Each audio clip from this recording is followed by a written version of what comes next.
My name is Kamya Ramachandran. I am the founder and director of Be Fantastic, and on behalf of Archana Prasad, who's not here, the Dara Network and the Be Fantastic community, I would like to thank our primary supporters for this event, Pro Helvetia in New Delhi and Tezos, India. Pro Helvetia is an old relationship that we are deeply thankful for, and one that really aligns with our long-standing interest of convening transdisciplinary communities. Tezos India is a relationship we hope that matures soon, but Tezos is a climate-friendly, self-upgrading, proof-of-stake blockchain. And they are doing a really good job of hand-holding us as we get into this new world of metaverses and NFTs. We also thank the India Art Fair for giving us this opportunity to try a new format of dialoguing, one that we've previously tried with the good folks at the British Council, and also a shout out to the Goethe Institute who have helped bring us to the art fair. So today's event has been conceptualized by Be Fantastic and Dara. A quick introduction. Be Fantastic emerged from a rather satisfying tech art festival in Bangalore called Bengaluru Fantastic in 2017. We showcased 32 pieces of art. We had 40 speakers and dialogue sessions like this one. We had workshops, we had performances every evening that had tech and art coming together for our 3-day festival. Being located in the center of Bangalore on MG Road, we had close to 10,000 people who came and viewed our art. And since then, we have spent time convening communities, international communities of artists, technologists, researchers, and we've been running these annual fellowships since. Folks came into our online space, really understood what AI is all about, and tried to see how they could pull it into their practices. Bringing out really collaborative works that we have showcased a few of at the booth next door. We're at the IAF studio, so please come by and see some of the works that have happened over the last 3 years. Dara is our sister concern. It's a communication platform that pulls together creatives and change makers, again a very international community. And it makes life for us really easy when we convene these communities. They like to say it's a WhatsApp meets LinkedIn meets Book My Show.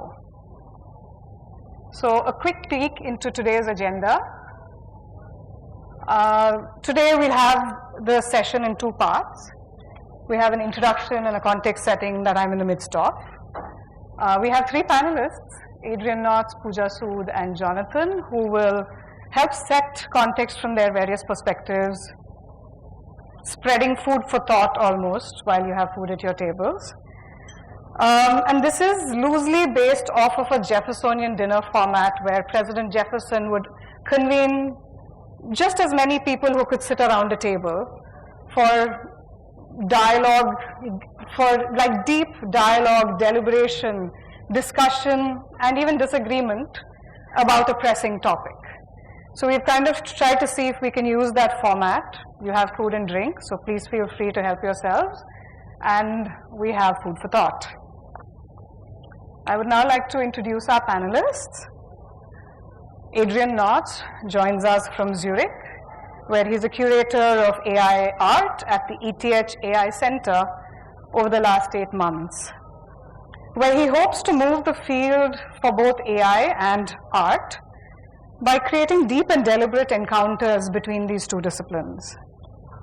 Previous to that, he spent 15 years at Cabaret Voltaire, heading the institution as its director from 2012 to 2019. He's curated a numerous number of Dada contemporary art exhibitions, mostly at Cabaret Voltaire, but also internationally. With these experiences, Adrian comes with, we welcome him to give us both a historical perspective and a view of where AI and art is headed. Pooja Sood is known to most of us here. She's a founding member and director at the Khoj International Artists Association, which is a not-for-profit society here in Delhi committed to experimentation and exchange in the visual arts. With the experience of running Khoj and supporting a diverse range of emergent practices through its programs, Pooja is well placed to address the topic both from the Indian milieu but also keeping the global perspective in mind. Jonathan, Director Arts India for the British Council, where he's responsible for developing national strategy, managing stakeholder relationships across government and the creative industries, and conceptualizing programs to promote and strengthen India and UK cultural relations through collaborations, connections, and creative partnerships. So having strongly laid this substrate for creative innovation, we invite him here. He kind of holds the kind of European perspective as well as the Indian perspective quite strongly. The topic we hope to unpack today is this nascent space of AI and art. How does technologies like AI begin to influence art? How do practices like art begin to influence technology like AI? And this comes with both its optimism as well as its dilemmas. All these feelings and opinions are really welcome around your round table. And to give this audience a reference of what AI and art can do together, we have a few examples of works that we have been enabling for the last 3 years. You'll see more of this at the booth. Some of the keywords are interactive, immersive, engaging. We have a poster just outside that's now become a mural. It's really where all the VIPs get their photos taken as they enter the VIP thing, but not too many of them are stopping to whip out their phone, but there is these possibilities of interaction. We have Between Today, which is a GAN-based piece of work that's a lot more lighthearted and inserts you in a Van Gogh painting rather intelligently. We have the whale tales here talking about the climate emergency and carbon sequestration that the whales help with. And we have Dara's RadBots. This is quite a radical experiment and a bold attempt to bring conversational bots to bear. So these are not your boring tech support bots that get you more frustrated than anything else. We convened a group of about 20 wordsmiths, scriptwriters, playwrights, journalists, historians, to craft these personalities. And what has come out is talking, feeling, and quite satisfying chatty creatures that use AI on multiple levels. So their kind of talking intelligence is fed by text-based AI. 2D photos were made to talk with lip syncing. Accent and voice synthesis helped them really bring their conversational personalities out. And I hope this plays. So this is me getting ready early in the morning and chatting with one of my favorite bots, who's Hukam Singh. Hukam Singh is a parliamentarian and Morning, Mr. Hukam Singh. It's April 2022 in New Delhi. And I'm very sure this New Delhi that I inhabit is very different from the one you did. It's been announced globally that we are under siege of a heat wave. And here we are at a fair discussing art. Do you think our enthusiasms are misplaced?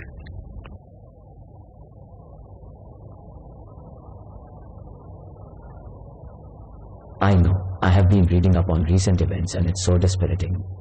Let me ask you a question though, Kamya. How do you see the future of the Republic? So, I asked him a pressing question that was on my mind today morning.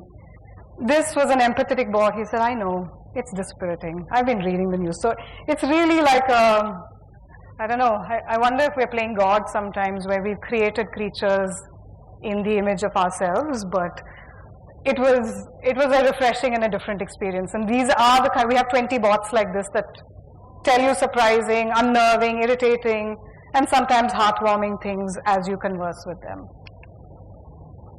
And with that quick introduction, Adrian, I hand off the mic to you to tell us more.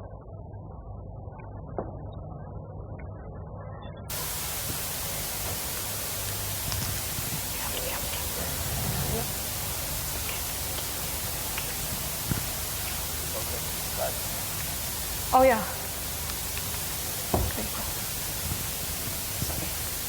Thank you very much, Kamya, for the introduction and for the invitation to be here. It is a great honor for me as a novice in the field of AI to be invited here on this stage and to talk about AI and art.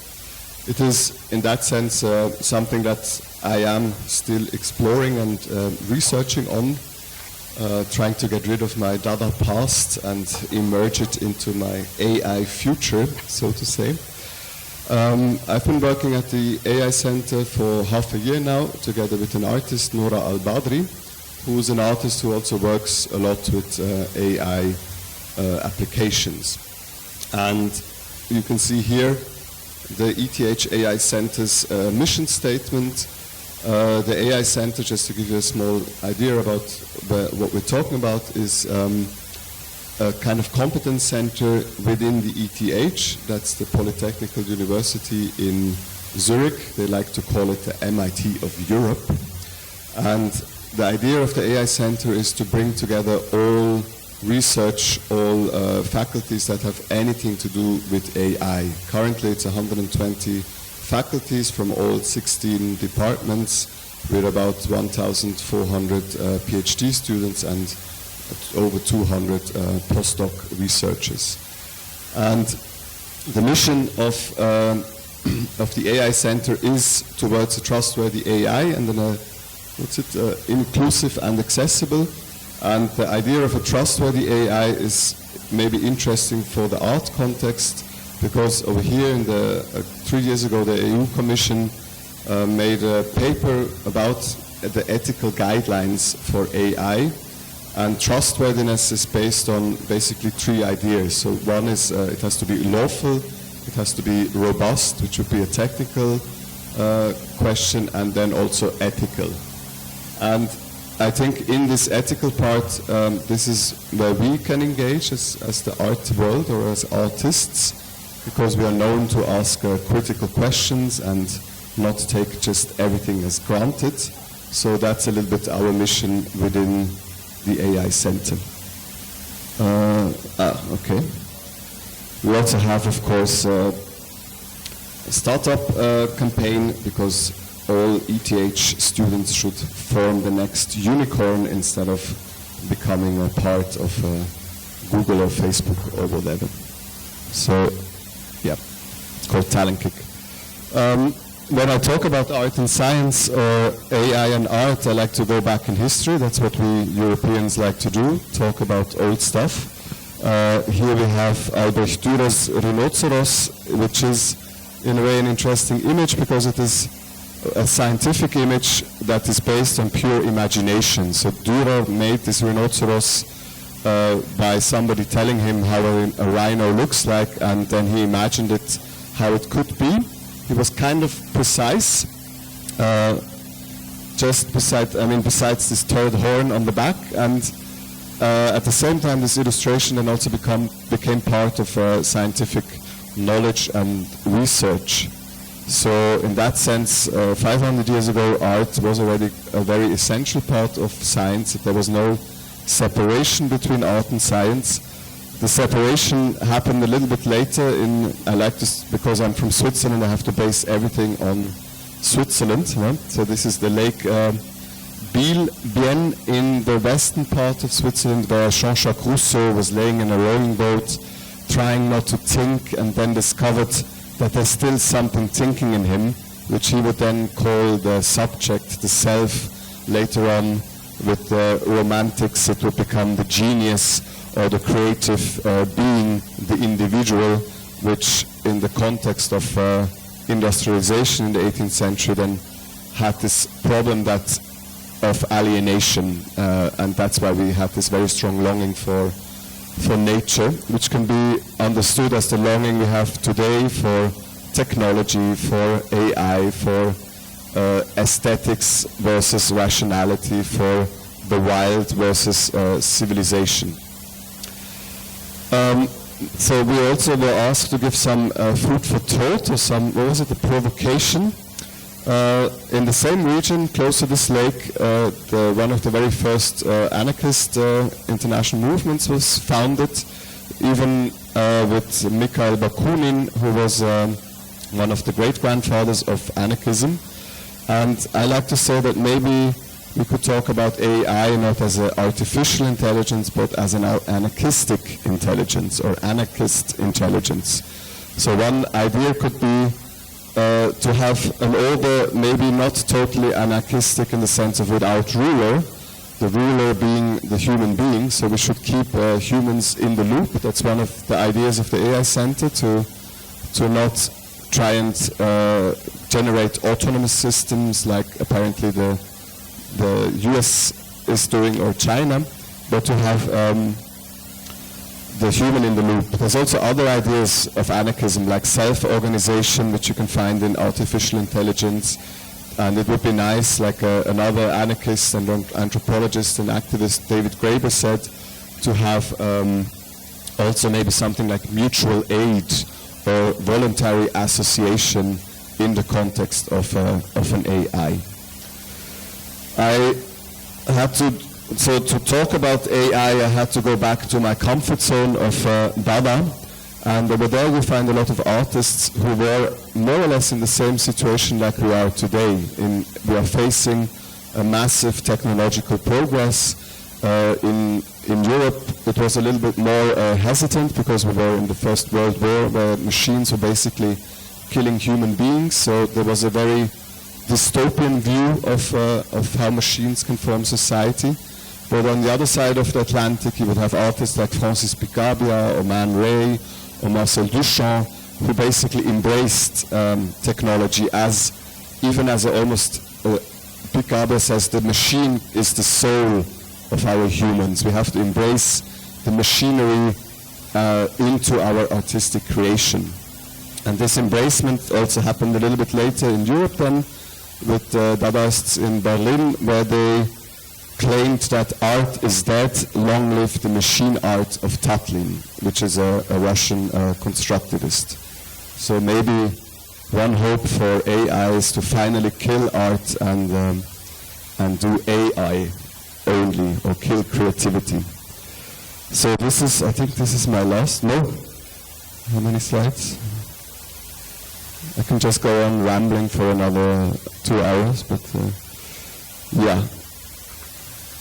So maybe as just one example, I think that my time is more or less up. This is my colleague Nora Al-Badri. She worked on a project together with the EPFL, that's the Polytechnical University in the French part of Switzerland in Lausanne, where she, being half Iraqi, worked on her, identity crisis, trying to recreate the Mesopotamian cultural heritage.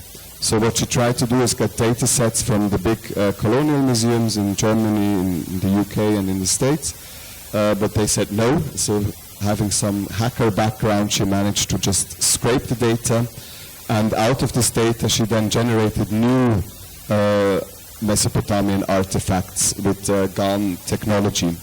So her idea is, in that sense, to feed also this big data universe with new imagery that can take more place in this kind of techno heritage. Yeah, that's it. Thank you, Adrian. I don't know what I'm doing wrong. Thank you, Adrian.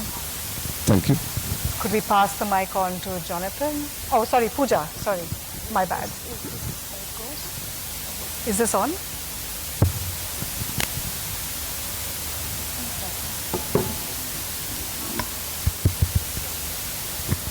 Good afternoon. Hello. Yeah. Good afternoon, everyone.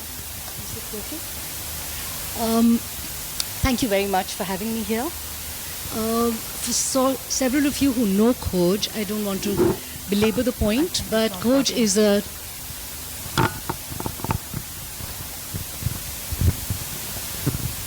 good afternoon.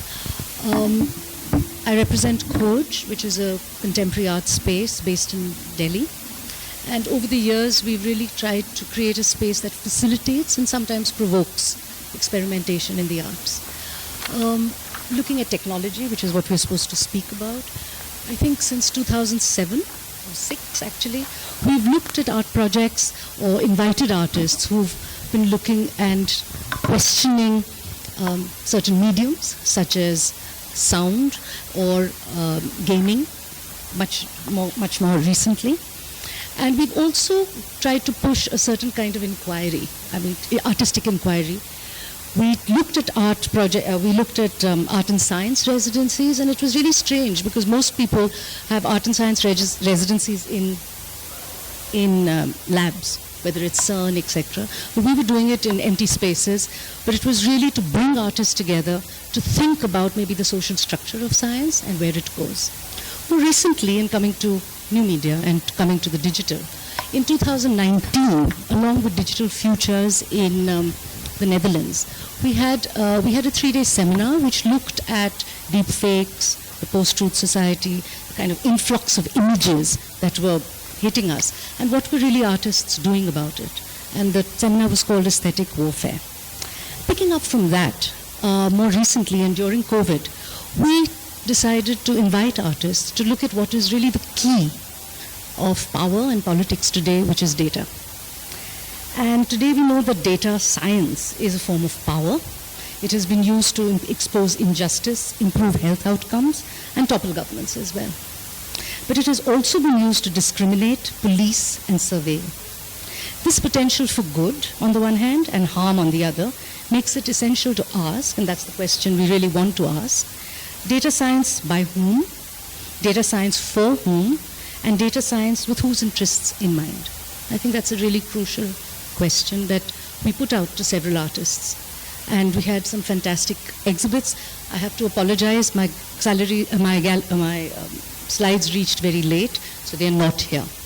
However, the two questions that have come to mind, one of them, which was dealt with by Padmini Murray, was saying that if the narratives around big data and data science are overwhelmingly white, male, and techno-heroic, can we think about data science and data ethics differently? And I think that's when the term data feminism really came up for us. And the thinkers are Catherine D'Ignazio and Lauren Klein, who present a new way of thinking about data science and data ethics, one that is informed by the intersectional feminist thought. And I think that's something that we are grappling with. It was really interesting to have Padmini come and do an entire project around feminist data, where she also questioned, of course, she continues to question large big corporations which are mining our data and using it in ways that we don't even know what is going on.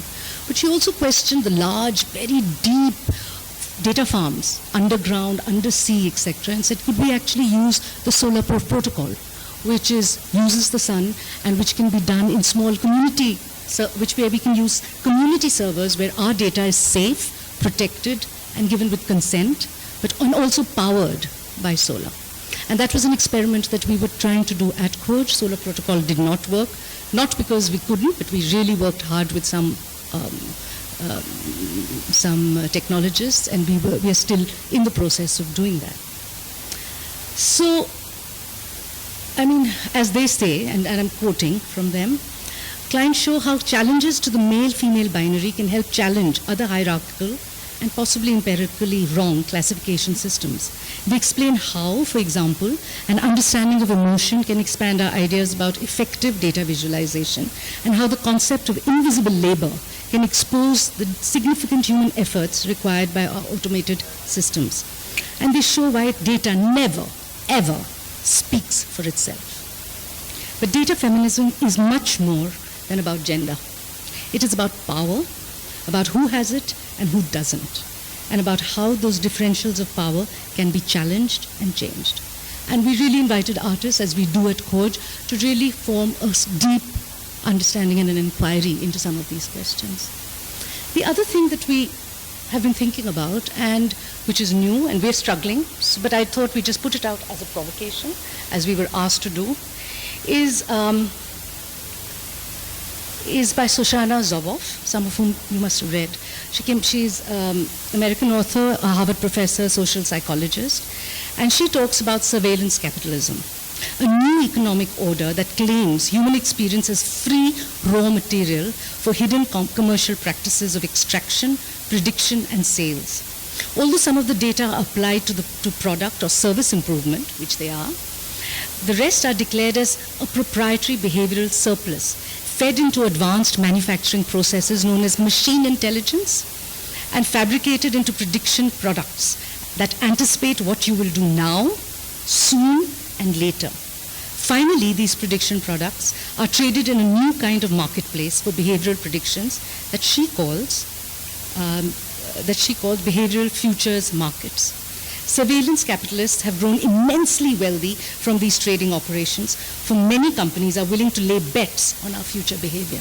And so I think the question of when we give up our data, and the privacy of our data is really much more important than shrugging it off and saying, we have nothing to hide, because that's not true. We may have nothing to hide, but what are people doing with it? And I think it's imperative that artists ask those questions and push that inquiry. And so the question here to all of us is this going to be a significant threat to human nature in the 21st century, as industrial capitalism was to the natural world in the 19th and 20th, and of course continues to be? So if that is so, should we be looking at data feminism? Do we need to question what is going on with this new form of capitalism, which is actually mining us, all of us here, as we touch our phones and as we speak? Thank you. Thank you, Pooja. And Jonathan. Thank you very much. And I'm going to talk slightly more widely, a bit of UK perspective, some British Council, and then again, a not dissimilar provocation in terms of who tells the story, owns the narrative. And that's very important in terms of feminism, inclusion, access. So I totally think that's really critical in terms of what comes next. From the UK government perspective, which I don't represent, but apart from a bit of British Council, the Department for Culture, Media and Sport includes digital within it. And within that, they've established an AI body. So at that kind of structural level, at that government level, it's already understood that this is about how you represent your culture and how you also trade.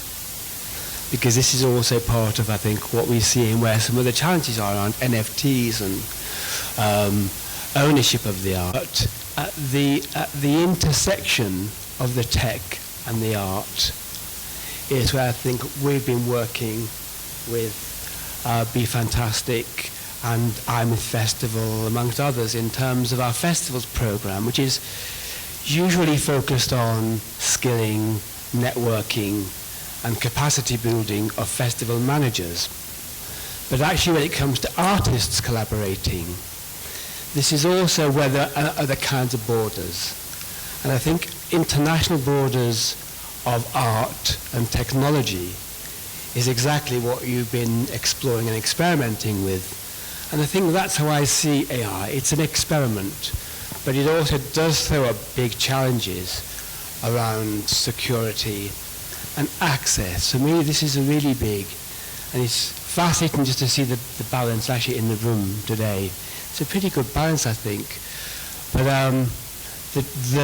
the question of gender is really instrumental, I think, in this. And part of why we wanted to work with Be Fantastic and Kamya and Achana as leaders, to some extent, in this new terrain, was to ensure that it didn't become a male preserve, because tech is so usually considered in that way. especially when we look at AI and gaming and how they can, and film production. And the research that we've been undertaking in the past couple of years at British Council with Vicky and the Artex company has been mapping the impact of COVID on the creative industries in India. 57% of the workforce in the creative economy in India are women. In the craft sector, it's higher again, it's 59%. And the impact of the pandemic on women-led arts and creative organizations has been much harder than on those that are male-led. So the deepening disparity, care of COVID, also threatens equality. And we then add the layer then around gender in terms of tech arts, and then another layer between rural and urban, and who has access to Wi-Fi and bandwidth and the tech and the knowledge. It's really, really key that we look at championing and strengthening the work of women in arts and enterprise. And I think AI and tech provide some of that to us. I'm going to stop there. But, Great. So thank you to all of you. And I guess I have 2 mics in my hand now. But the idea for today is, while we have speakers up here who have given us all food for thought, everyone in the room matters. So each one of your opinions around that table count. And since we are a little bit late, I hope it's okay with all of us here if we descend to our tables and continue this conversation there. And to just say the conversation shouldn't end at the end of the session. This hopes to inspire us to talk and convene and take it beyond these 4 walls.